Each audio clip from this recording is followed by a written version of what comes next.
Okay, let's hope we have lots of battery life today. So, chapter 21, remember we ended yesterday, and Connor and Alex had retrieved all the pieces to the magic mirror from the evil queen.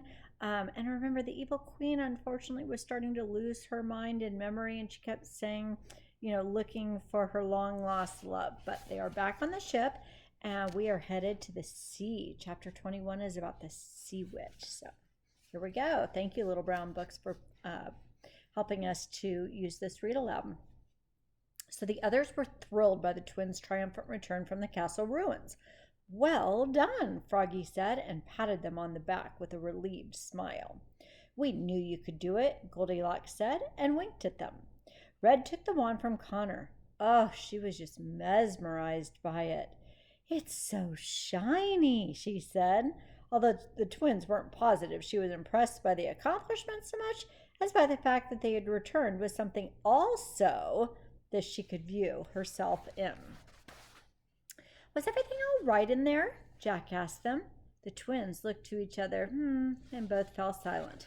Not exactly, Connor said. We saw the evil queen. She's been trapped in the magic mirror ever since she used the wishing spell. Everyone was just as shocked as the twins had been to discover this. Oh, how horrible, Goldilocks said quietly to herself. There's no hope of getting her out now, I suppose, Jack said. No, Connor shook his head. She doesn't want to be rescued. She thinks she deserves to be in there. There's really not much left of her to save anyway.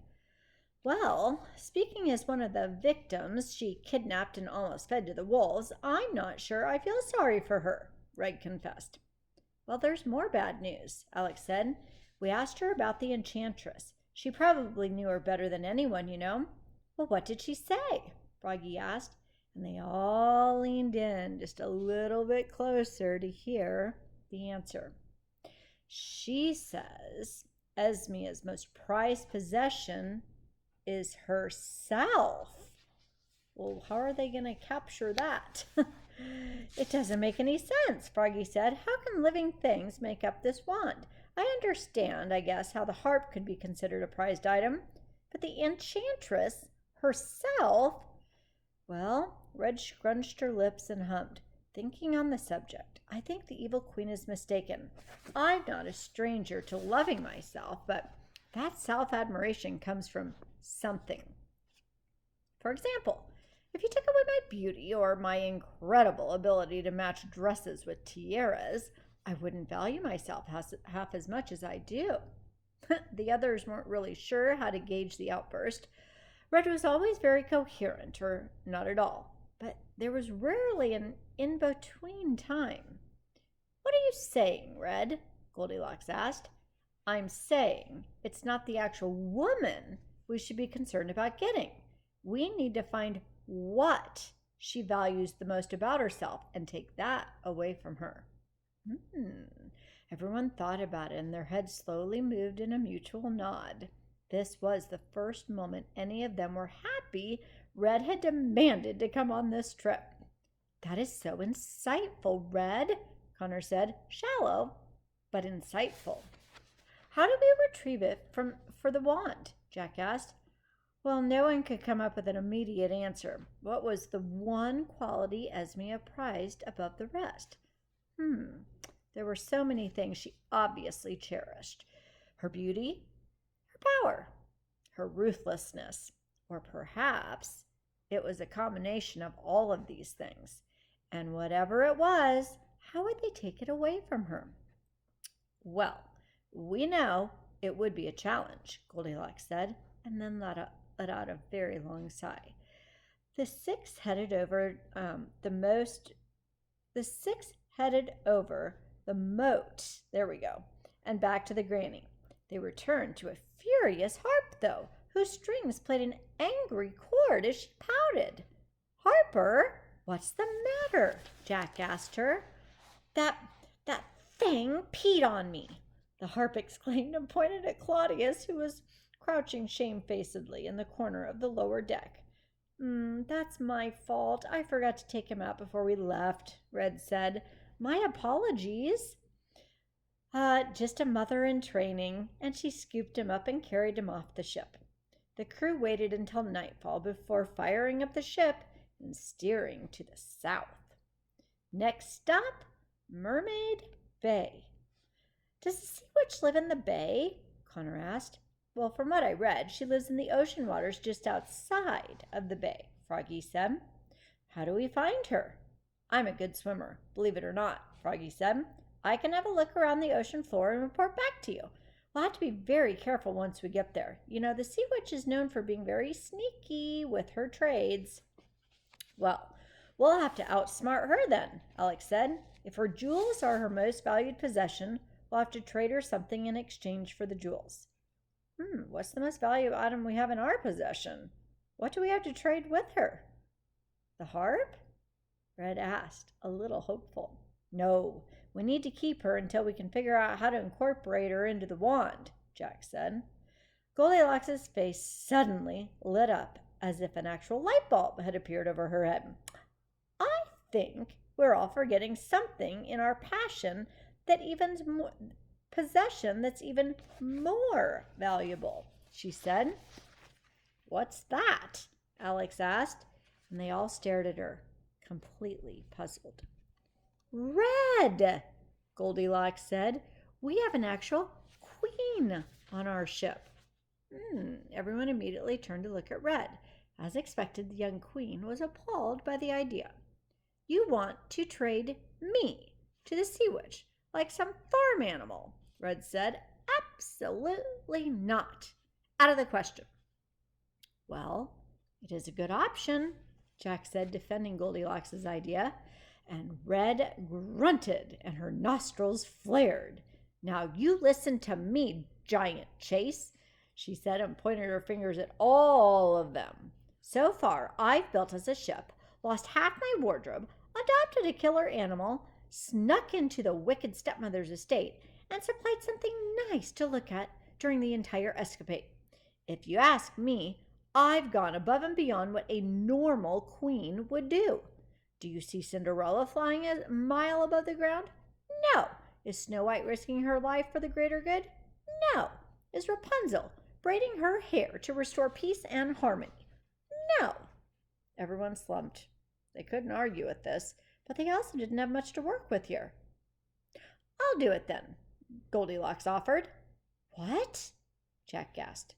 I'll pretend to be Red, Goldilocks said plainly. You can trade me for the jewels, and the sea witch will never be the wiser.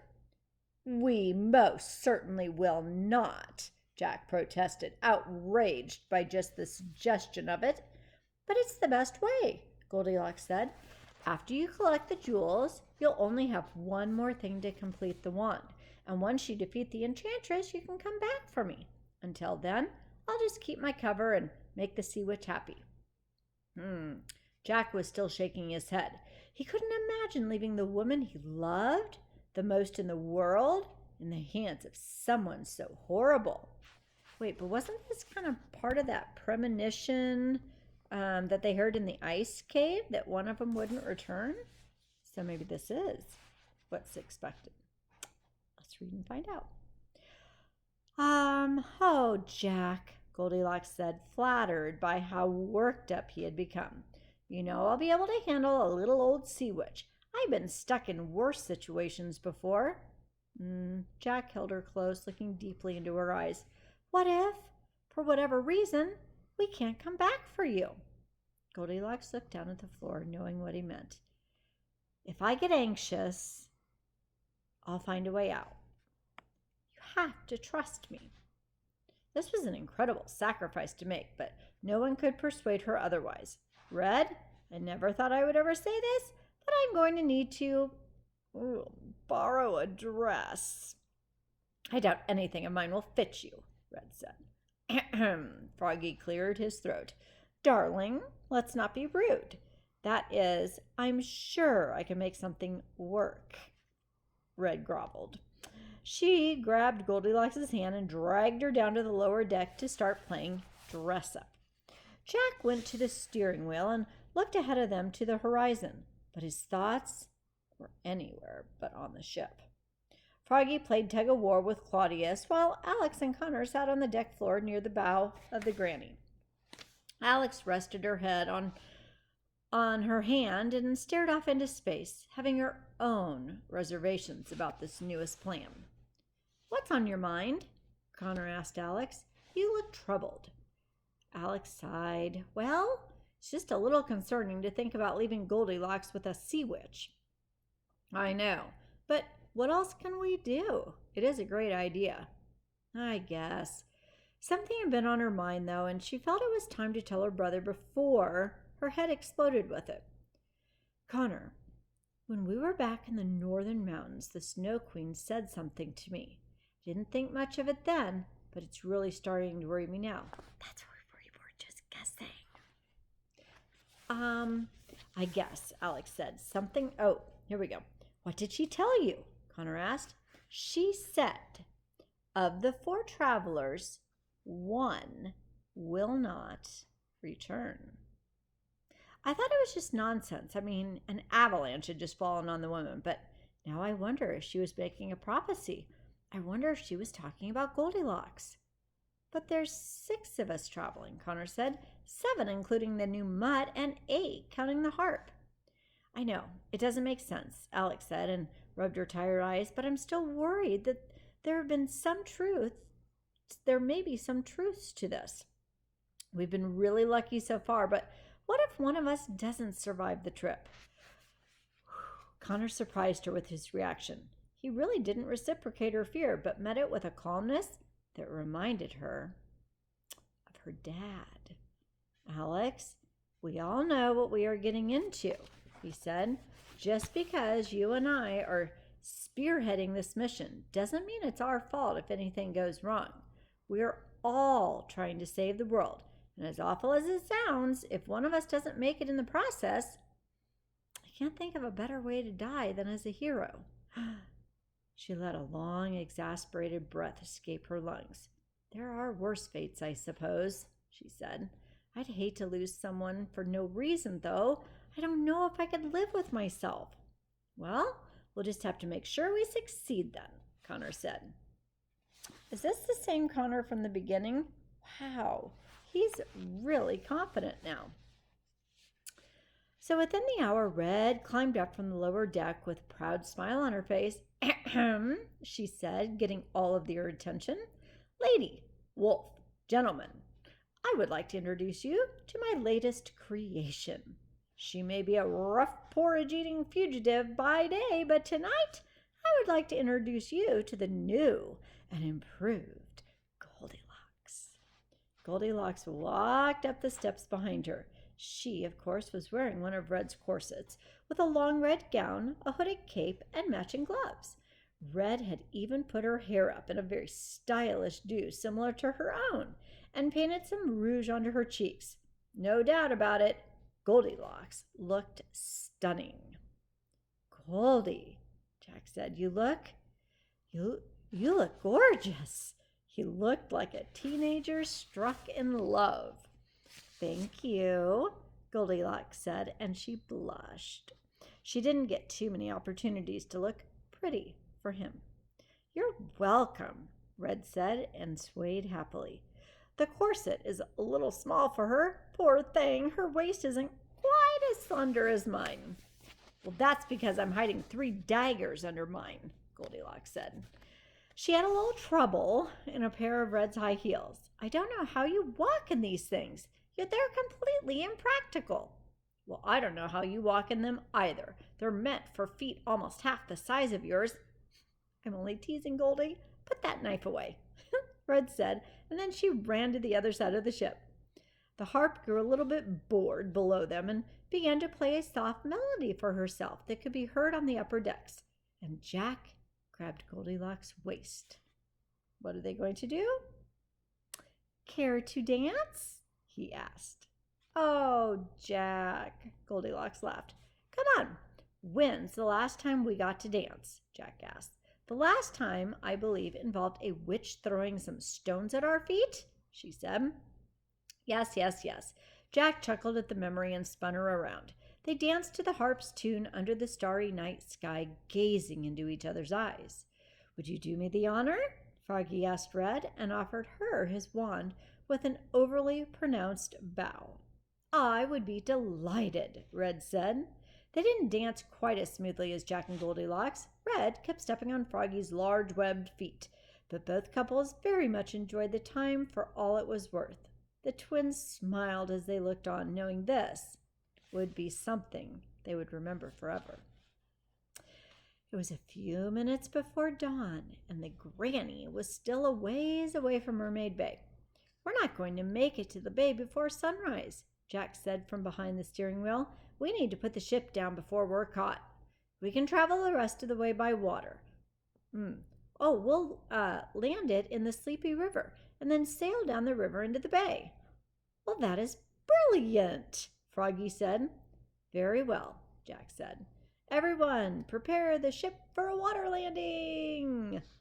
Goldilocks took over the steering wheel and Froggy grabbed hold of the sails ropes, flattened them to the sides of the balloon. Jack pulled the lever under the ship's flame and it diminished. The Granny began its descent. Goldilocks aligned the ship with the wide river flowing on the ground below, and the twins weren't sure what to expect. Would a water landing be rougher or easier? I think it might be easier. In a few moments, they had their answer. The ship dove into the water, coming to a painful, abrupt stop, and nearly submerged itself completely on impact. The entire deck and the crew were drenched. Oh, Connor spat out a mouthful of water. Thank goodness that was easy, he said sarcastically. So apparently land's a little bit easier to land on. I'm on my side and can't get up, the harp called from the lower deck. The wolf is licking my face. Whoops, and you guys lost me there too. Not sure what happened. Okay.